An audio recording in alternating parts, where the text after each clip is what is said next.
Selamat sore sahabatku. Apa kabar? Sehat. Baik, Pak. Sehat, Pak. Oh, sehat. Kasih. Kasih. Ini Bu Sekjen.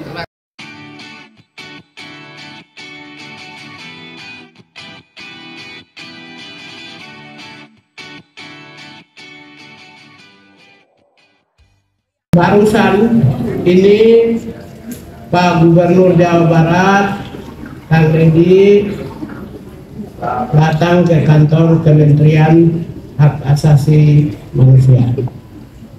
Kami sudah duduk bertukar pikiran beberapa hal dalam rangka memajukan bangsanya, bangsa Indonesia untuk masa yang akan datang, khususnya peningkatan kompetensi dan kualitas sumber daya manusia Indonesia. Apa yang kami bicarakan, kami Kementerian Hak Asasi Manusia memberi apresiasi kepada pemerintah Provinsi Jawa Barat, dalam hal ini Gubernur, dengan gagasan-gagasan yang visioner yang memajukan sumber daya manusia yang unggul dalam pendidikan, dalam keterampilan, dan dalam peningkatan kompetensi mental, karakter, dan kualitas serta kebudayaan.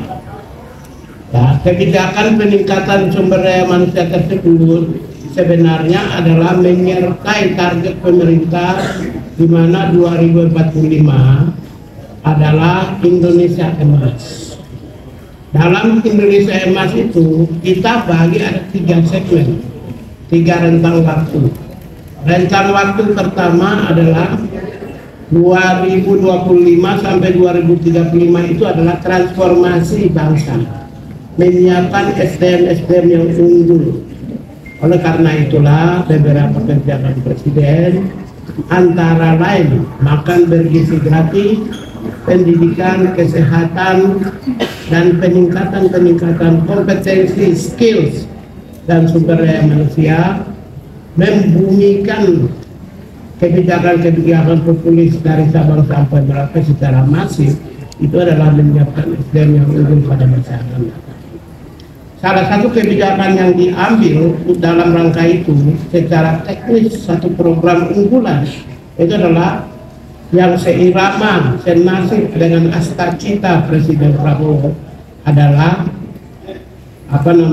pendidikan bagi mereka yang ada di Jawa Barat yang digagas oleh Pak Gubernur Jawa Barat.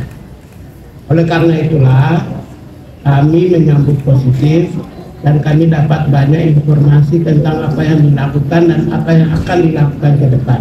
Secara teknis dan eksplisit akan disampaikan oleh Pak Gubernur Jawa Barat. Silakan Pak. Baik, terima kasih Pak Menteri. Assalamualaikum warahmatullahi wabarakatuh.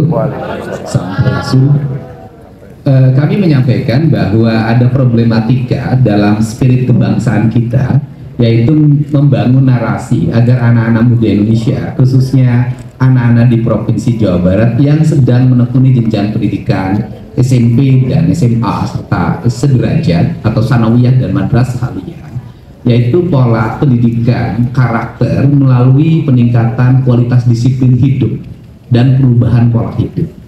Nah, prinsip perubahan pola hidup itu apa sih yang terjadi? Yang terjadi pada anak-anak di Jawa Barat itu pola hidupnya adalah mereka rata-rata tidurnya jam 4 pagi. Karena waktunya dihabiskan untuk main game online. Kemudian berdampak pada mereka tidak bersekolah. Selain berdampak tidak bersekolah, mereka sering terorganisir dan secara sistemik melalui kekuatan media sosial, melakukan pertarungan secara terbuka dan tertutup, melahirkan banyak orang yang terluka, bahkan banyak orang yang meninggal. Kemudian yang berikutnya adalah beredarnya obat-obat yang tidak layak dikonsumsi dari sisi kesehatan, yang dijual secara terbuka sebenarnya, berharga di bawah Rp10.000 dengan 30 pil, istilahnya eksimer dan sejenisnya, serta minuman-minuman yang beredar secara luas yang bisa diakses oleh anak-anak SMP. Nah, ini adalah problem yang harus segera diselesaikan. Nah, problem itu ternyata tidak bisa diselesaikan di internal sekolah melalui pendekatan bimbingan konseling. Dan problem itu juga tidak bisa diselesaikan di internal keluarga oleh ayah dan ibunya. Nah, karena problem ini tidak bisa diselesaikan di sekolah dan di keluarga, serta tidak semua problem itu bisa ditangani lewat peradilan anak, maka harus ada upaya jangka pendek yang bisa dilakukan melalui pola pendidikan disiplin siswa. Dalam kaidah bahasa saya adalah pendidikan bela negara dengan penguatan pendidikan berkarakter. Maka kami menggandeng lembaga TNI, karena TNI memiliki pengalaman dalam melakukan pola pendidikan baik untuk kalangan militer maupun kalangan sipil. Di kalangan sipil dikenal namanya prajabatan. Di kalangan sipil hari ini untuk masuk industri banyak yang dilatih di Dodik ya, Pangkodam 3 Siliwangi Lembang untuk membangun kebugaran. Metodologi pendidikannya yang kami sampaikan tadi ke Pak Menteri adalah yang pertama adalah pembangunan kualitas disiplin. 1. Melepas HP, 2. Melepas tradisi bermotor, 3. Melepas minuman keras, 4. Melepas obat-obatan terlarang, kelima melepas konsumsi zat adaptif lainnya yang merusak saraf dan pikirannya dengan membangun pola tidur maksimal jam 10 malam. Kemudian mereka bangun jam 4 pagi, mereka mandi, salat subuh bagi yang beragama Islam, membereskan ruang tempat tidurnya, masuk ke masjid, dan kemudian mendapat bimbingan rohani dari kiai yang menjadi bimbingan konselingnya. Setelah itu mereka sarapan pagi, setelah sarapan pagi mereka berolahraga, setelah mereka berolahraga mereka langsung mengikuti ruang kelas pembelajaran sebagaimana dia didapatkan di sekolah. Kami mendatangkan guru dari berbagai tempat, dan kemudian setelah itu mereka salat duhur, kemudian istirahat. Setelah istirahat mereka mengikuti program minat dan bakat melalui pendekatan olahraga, dan kemudian maghrib dia masuk masjid lagi, belajar ngaji lagi, kemudian sampai isya, dan kemudian nanti mereka makan malam dan kembali ke tempat mereka tidur untuk tidur malam. Jadi model itu yang kami kembangkan, dan kami tadi konsultasikan bahwa tidak ada pelanggaran-pelanggaran yang dilakukan terhadap hak-hak anak sendiri. Nah, kalau bicara orang banyak memperdebatkan persoalan apakah mereka, bagaimana mereka belajarnya, pertama justru dengan barak ini mereka jadi belajar.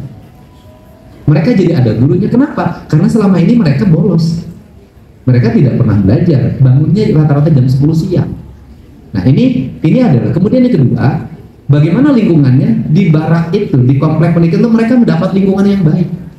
Karena selama ini mereka di lingkungan rumahnya tidak mendapat lingkungan yang baik, di lingkungan sekolahnya tidak mendapat lingkungan yang baik, mereka menjadi anak jalanan. Nah, inilah barangkali langkah yang dilakukan oleh kami, pemerintah Provinsi Jawa Barat dan pemerintah kabupaten kota di seluruh Jawa Barat sebagai bagian upaya kami untuk menyongsong generasi Indonesia Emas tahun 2045. Barangkali itu saja. Terima kasih.